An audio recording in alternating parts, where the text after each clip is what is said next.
Good evening, ladies and gentlemen, old men, young women, and human beings who spend way too much money on whiskey. This is the Mad Mix stupid, idiotic, ridiculous mashup video. Well, hold on, I can't drop my glass. Number 3. As you can see on the bed, we got Weller Foolproof and Blantons.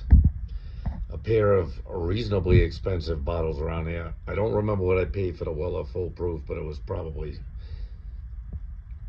65 bucks, maybe 70 bucks. The Blantons was heading on 80. I think I paid 79 for the Blantons. Probably not worth the money. But heading off to vacation in the morning, but still couldn't sit still. After work tonight, I just had to do another stupid mashup video. Mix them together. This series will be taking whiskeys that are somehow related. Obviously, these are both Buffalo Trace products. Putting them equal parts in a glass and seeing what they taste like. Now, obviously, there are people who are big fans of both of these bourbons. I won't say I'm not a big bourbon fan anyway, but I won't. The Weller I like much better than the Blantons. I think the Blantons is not worth the money. Um, and in fact, I went into my liquor store today and they had an assortment of Wellers. They had the full proof. They had the antique 107, something like that. They had Blantons. They had Buffalo Trace. They had Eagle Rare. Well, I've got all of them on my shelf. So I'm dying to find a stag or something like that. I was talking to the owner. I'm like, God, when you get a stag in, or when you get a different E.H. Taylor in, I think E.H. Taylor even makes a rye. I was like, why don't you put me aside one of them so I can get something different? I've got all this. He'll get a cache of Buffalo Trace in, but it's always the same products. You get the Buffalo Trace, you get the Eagle Rare, you get the Blantons, and you get a couple of Wellers, and they're always the same ones I've bought before. So, with that being said, let's see what this smells like. Ooh, once again, gets minty. Like, this is weird. This is the second Buffalo Trace one where I blended two Buffalo Trace products together and they got minty on me.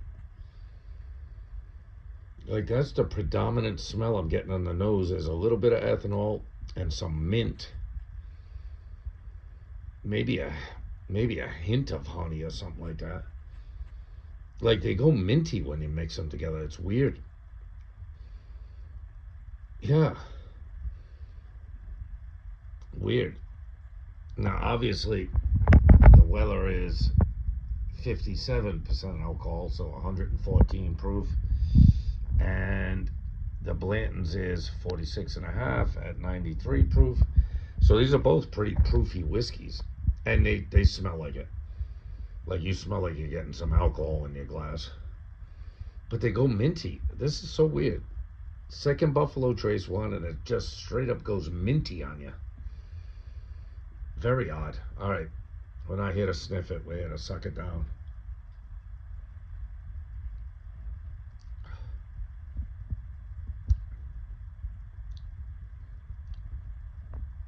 Hmm. Well, off the bat, I get mint in my. It's almost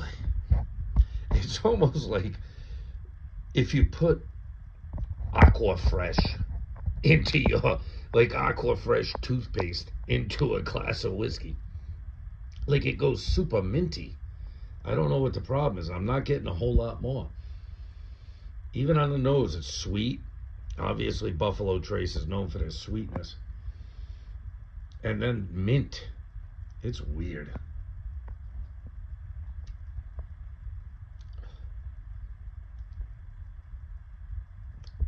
Yeah. Nothing really good happens when you mix these two. And why on God's earth would you ever mix these two? Apparently, I'm a human being who, once he sets himself to drinking, has too much time on his hands and starts doing really dumb shit, like taking Weller and Blands and mixing them together.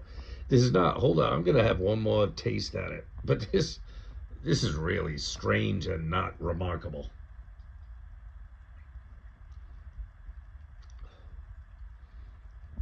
All right, so you get sweet,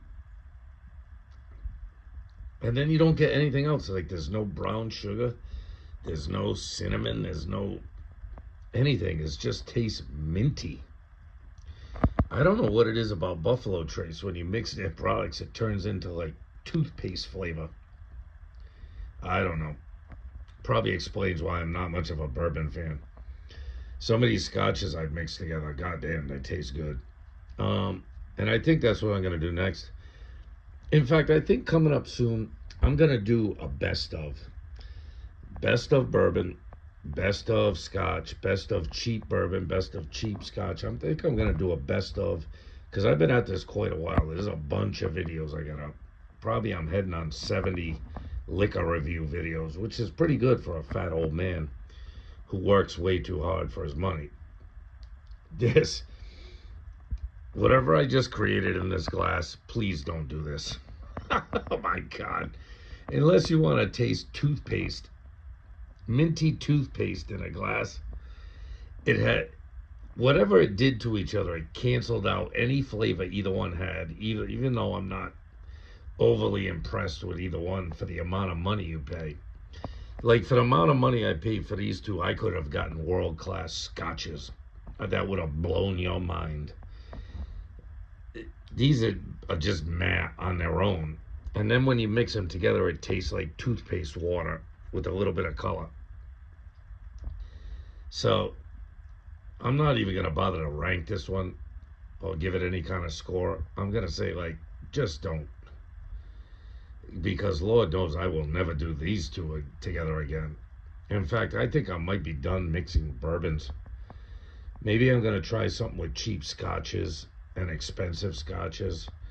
Oh, and as a matter of fact, I just found out today that Johnny Walker re-released a Johnny Walker Green, which is a 15-year-old blended scotch with a couple of few really good smoky whiskeys in it.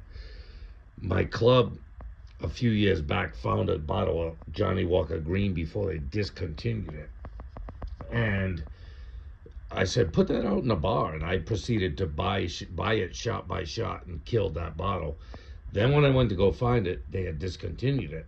Well, apparently, I don't know when Johnny Walker brought it back, but from what I hear, they are actually telling you that it is a single malt blend and that it's a bunch of, I think, Taliscas in it. And there's a couple more. I don't know if it's Bowmore. There's another one, or it's Colila.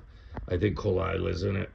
So I saw it at my liquor store today, but since I'm heading on vacation in the morning, I said, nah, I'm not going to buy a $65 bottle on the way out the door when I've got a lot of whiskeys to look out for. I'm going to go through the New Hampshire liquor store. I'm going to go through the Maine liquor stores. Both of those states have state-controlled liquor, unlike my home state, which are all independently owned liquor stores. There's no, legislation on how much they can spend. They can charge you in my state whatever they want. They could charge you $400 for that, and nobody can stop them. Whereas in New Hampshire and Maine, they have price controls. They are state-run liquor stores. So, with that being said, the Mad Mix Stupid, Idiotic, Ridiculous Mashup video number 3 is a complete and utter fail. This has to be the grossest thing I've ever tasted in my life. It's toothpaste, brown toothpaste flavor in a glass. Whatever you do, people, please do not mix these two whiskeys. Although it did have a minty flavor, but I don't know what it is about Buffalo Trace products. When you mix them together, they start to taste minty. I don't know. Maybe it's some kind of government conspiracy. All right, enough of the bullshit. Don't do this. All right, later, guys. I'll get you with some videos on my vacation. Hopefully some local liquors. Hopefully I'll catch a deal in New Hampshire or Maine liquor stores. I heard you can get Oban 14 up there for like $65 a fucking bottle. It's like 90 here in my state. So be on the lookout. We'll get some good shit. I'll be in touch soon. Don't mix these two. Later.